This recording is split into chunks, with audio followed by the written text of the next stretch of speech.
मैं ये कह सकता हूँ कि हमारे उम्र के जो युवा हैं उनके लिए पहली दफ़ा ऐसा कोई एक दौर आया है, पर निश्चित रूप से ये बहुत ज़्यादा ज़रूरी भी था।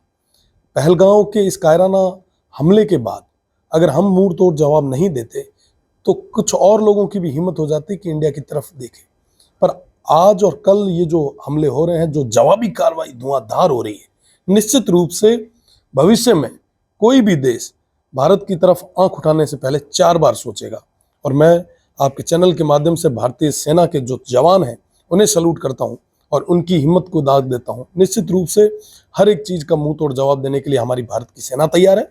और विशेषकर हम लोग जो पश्चिमी राजस्थान के उस कोने में बैठे हैं, हमारे तमाम लोग जो सिविलियंस हैं, वो 1965 और 71 के इतिहास को दोहराने के लिए तैयार बैठे हैं। जहां कहीं पे भी भारतीय सेना को जरूरत रही, हमारे लोग सैनिकों की तरह उनके साथ मजबूती से रहेंगे और देश की सीमा को मजबूत करने के लिए हमें जो भी कीमत चुकानी पड़ी हम चुकाएंगे। मजबूती के साथ में इस देश को सुरक्षित रखेंगे। कि जो भी निर्देश अपने को मिल रहे हैं, चाहे ब्लैकआउट के हो, तमाम चीज़ों के हो, हमें पूरे तरीके से उनको फॉलो करना है।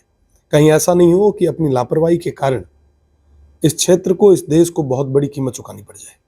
मेरा विशेषकर आपके चैनल के माध्यम से तमाम सिविलियन से निवेदन है। मुझे पता है कि हमारे लोग बहुत मजबूत लोग हैं और निर्देशों की पूरी पालना कर रहे हैं, पर अगर कोई आपके पास में पड़ोस में बैठा हुआ व्यक्ति अगर लापरवाही कर रहा है, तो उसे खबरदार करना और उसको सावचेत करने की जिम्मेदारी भी, सावधान करने की जिम्मेदारी भी हम सभी की है। आपके क्षेत्र से काफ़ी सूचनाएँ कल आ रही थी। क्या जी। आपने कोई क्षेत्रवासियों से बात की? लगातार क्षेत्रवासियों के संपर्क में है, अलग-अलग जगह जा रहे हैं और सबसे बड़ी चीज़ कि तमाम चीज़ें होने के बाद में भी किसी तरीके का पैनिक क्रिएट नहीं हुआ है। लोग पूरे तरीके से साथ उत्साह के साथ सेना के लिए और सेना के उत्साह को वर्धन करने के लिए मजबूती के साथ उनके साथ खड़े हैं। सरकार, मुख्यमंत्री जी से कोई वार्ता की हुई है? बिल्कुल, माननीय मुख्यमंत्री जी बहुत संवेदनशील है और वो तमाम लोगों से लगातार संपर्क में है। कल रात मेरी भी बात हुई थी। उन्होंने कहा कि सीमांत के लोगों को मजबूत रहने की ज़रूरत है। आप सब ग्राउंड पे रहें, तमाम लोगों के बीच में रहें। अगर कोई भी समस्या होती है तो आप डायरेक्टली हमें इन्फॉर्म करें।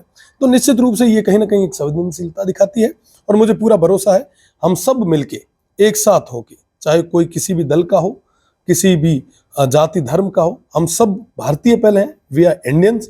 और जहां कहीं पे भी जरूरत रही इस देश के लिए सब कुछ न्यौछावर करने के लिए हम तैयार।